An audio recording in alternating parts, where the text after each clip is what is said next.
The man outside who argued with Manigault then also enters the store.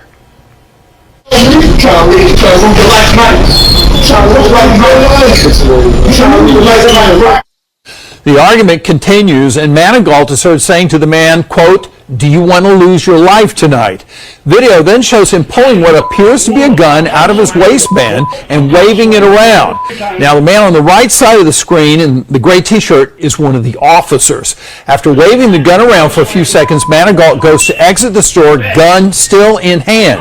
Video shows the officer in the gray t-shirt opening fire on Manigault, who proceeds to run from the store. While running, the officer fires multiple rounds again. This is after the police department says Manigault raised his gun to fire at the officer beforehand. The department highlighted this still image during the incident. After the shooting, we're told officers began rendering life-saving measures, but Manigault ultimately died from his injuries. Police say they later learned Manigault's weapon was not even real, it was a replica. The department says any loss of life is of course tragic, but said, quote, "It was Mr. Manigault who put this sequence of events into motion." Welcome back, my PBM family. Welcome back. Another episode of Old School Cops presented by PBM. We got the 2 officer squad tonight. We got my girl Jay. She's been on the job for many years, detective, CID. When I tell you burglaries, she's from the community, came back to police the community. And you guys know me, Federal Task Force undercover work, state, federal, and Supreme Court accolades from day one all the way to the end of my career. So you have a wealth of experience. You send us the video and we'll give you an unbiased assessment. This particular video was a good video sent in, so I appreciate that, right? And Early Riser already have a question. He said, in that scenario, what would you have done, Joe, right? I'm in the store. I see a verbal confrontation. The guy pulls out the gun and he never raised the gun, which that would have dictated how I responded, but I would have been on high alert because you never know how fast things can go. But I was kind of reading body language when I was watching them. I would have waited just a little bit, because for me to hurry up and grab a gun and then draw it out on him, I think the way he was positioned, he would have had the upper hand. So I would have waited a little bit longer before I reached for my gun. But by the time the officer reached for my gun, I would have read body language that he was walking out the store. Yeah, so as the moment that I realized that he was walking out the store, I wouldn't have drew and started shooting. The threat is now leaving. Right? Why would I start shooting? That's just how I would have handled it.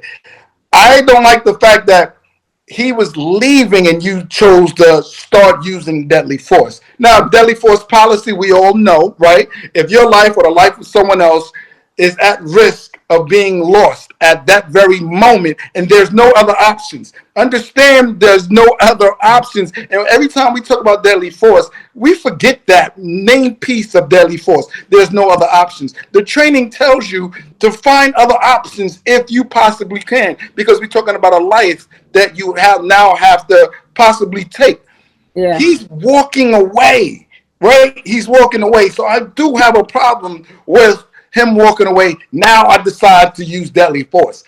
Yeah. When he was in the store arguing, I would have gave him the benefit of the doubt for trying to pull and hurry up and eliminate that threat. The guy's aggressive. He's talking verbally aggressive. He pulls out a gun. He brandishes a gun in an aggressive manner. I would 100% agree if you felt comfortable pulling a gun and just shooting right then and there, right? I would have felt comfortable with him making an argument. Yo, he was arguing with the guy. He pulls out. He's making verbal threats. At this time, I'm thinking that I need to use deadly force to stop the threat. I have no other options, and I got to respond fast. But you waited. Now, deadly force changes, right? Incident changes now. He's walking away. And then you see how the police department framed it. He pulled up the gun to shoot at the officer. Yeah. He had a replica. It wasn't even a real gun. The narrative that they give is, oh, he pulled out the gun to try to shoot.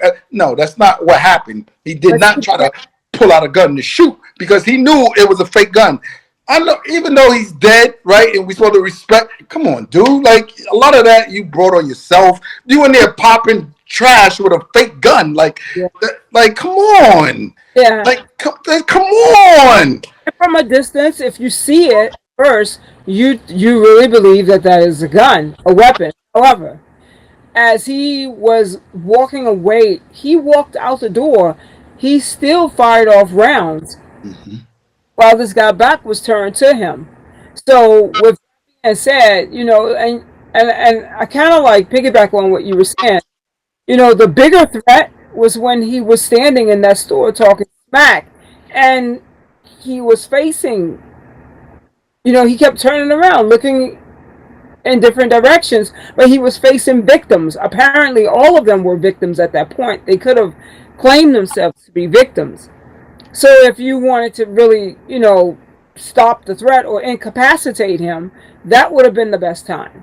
However, to just, as he going out the door, you just tapping off rounds, boom, boom, boom, boom, boom, and he's running out. And then if you notice, the other gentleman that was in the store, he's like, hey, I have my family out here, my people are out here, my granddaughter or my baby or something like that, he said. And he was like, be careful, because he's just shooting rounds in the air. Well, at this gentleman, apparently, who he felt was a threat. I think he was a bigger threat standing in that store once he pulled that weapon out. Yeah. Versus walking out that door. Yeah.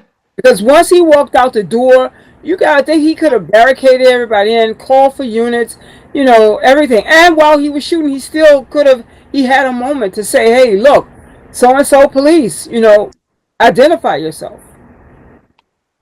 So, hey, Dave, if you can do a vote under this video, I'd like to know what you guys think, whether it was justified or not. If you can, leave a comment. Let me know. Say, I think it was justified because of this. I think it wasn't justified because of that. But I want to get a idea on what you audience, what my supporters think. What you think? Because a lot of people are going to say you had a gun, and because the training, when it comes down to the use of force, it's always assess, and reassess, assess. yeah. And the situation changes just like that, seconds. You could be like, just like I would have thought inside the store is where you challenge and start shooting. But if you sat back and waited, like I felt I would have waited, because the guy had the upper hand. He had the gun in his hand. I got to get to my gun. I got to draw, and I got to start shooting. So as long as the threat level ain't at me, I'm sitting there trying to wait until I get my opportunity. And the guy, I'm starting to read his body language. He's leaving. I'm like, okay, this is good, because now the situation is changing. So he turns, and when he leaves, then he starts shooting at him as he was leaving. I'm like, and I know deadly force policy, and you tell me, Jay, they gonna cover that. He gonna be covered. I got no doubt in my mind he will be clear. They're gonna say he had a gun in his hand.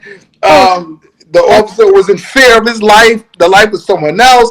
Like, I'm not feeling that. I'm not feeling that. Well, you can tell by the way that they worded it. By the way that they worded it when they were describing the scene, that you know how we've had classes, we've had sessions where we teach how to write a report, a police report. And a lot of time lately, if you read and if you listen to a lot of reports after a shooting, the report is always going to be written based on that officer's perception, not necessarily on legality based on the way we're really to write that report. That report is written in a biased way so that it'll go along with the fact this is why I pulled the trigger. Right. So that sound like, yeah, I was justified for pulling the trigger. Then when you go back and look at the tape, it's a whole different. Like, yeah, he knew he had a dummy weapon. Yeah. So he never came to brought it up to start pulling the trigger. Right. And check this out, right? Check this out. I'm going to throw another curve in it, right? Say he did have a real firearm. Yeah. How you know, right, that the person who's now shooting at you is a police officer? But that's what I was thinking, right? I'm like, because we were always told, before you you have to let him know that you're a cop. A verbal command. Police, don't move. Police, don't move. Drop the weapon. Drop the weapon. Because now he can say, yeah, I might have started something, but now I got some civilians shooting at me. So now I'm going to shoot back because, I'm in fear now. Like, I'm in fear. That whole stand your ground shit, that shit is real. Yeah. Like he didn't know. That man can honestly say, I had no idea that guy was even a cop. Yeah. Right? No identifiers on. He just pulled out a gun and started shooting. Yes, he never identified himself. Nope. That's what I was looking for. When I saw it the first time and I watched it again, I was watching it again to see if, the cop did actually identify himself to Yep. own. And even the gentleman that was standing in the store, Yeah. that was arguing with him, he was like, man, hold on, wait a minute, I got my people out there. Mhm. I don't think he knew that I was a cop until after everything had, the smoke had cleared. Yep. Let's see. We had Nikki, thanks a lot. She's like, thanks for being an actual good cop. My boyfriend got his shoulder rebroken while being arrested right after surgery, and the police tampered with the tape. It goes silent right when they arrested him. Sorry to hear about that. Hopefully you got an attorney. Y'all start subpoenaing all the evidence and get some accountability. He broke. He re-injured himself. Get a bag and see now that you can get some type of disciplinary actions. Get these guys charged. More officers are getting charged now more than anything. Disciplined, suspended, terminated, arrested, convicted. Yeah, definitely. Early Raza said, with people out in the parking lot, 100%. What we told, right? You as an instructor, you trained a lot of cops. You are responsible for all those rounds. Make sure your backstop is, and when we say backstop, the people behind it, where that bullet will potentially stop at. Your backstop is clear. You don't even want to be pulling the trigger if you got a bunch of people outside or behind it that potentially can get harmed. Yeah. You know what I'm saying? Let's see if we have anything else. Chris, what's up? Thanks for joining the live. Let's see. I think that's it. Listen, we always tell y'all, make sure possible. If you got a beef with law enforcement, you take that fight to the courtroom. On the side of the road, you lose hands down. Don't fight with them dudes on the side of the road. Cops got this saying, I want to make it home every night. So they do what they got to do to make it home. You as a civilian, you need to make it home as well every night. So when it comes down to understand the battle, your battle is not on the side of the road. Your battle's in that courtroom. D Nice, thanks for joining live every Thursday at 8 with TPDCR. Thanks for joining the live. Appreciate that.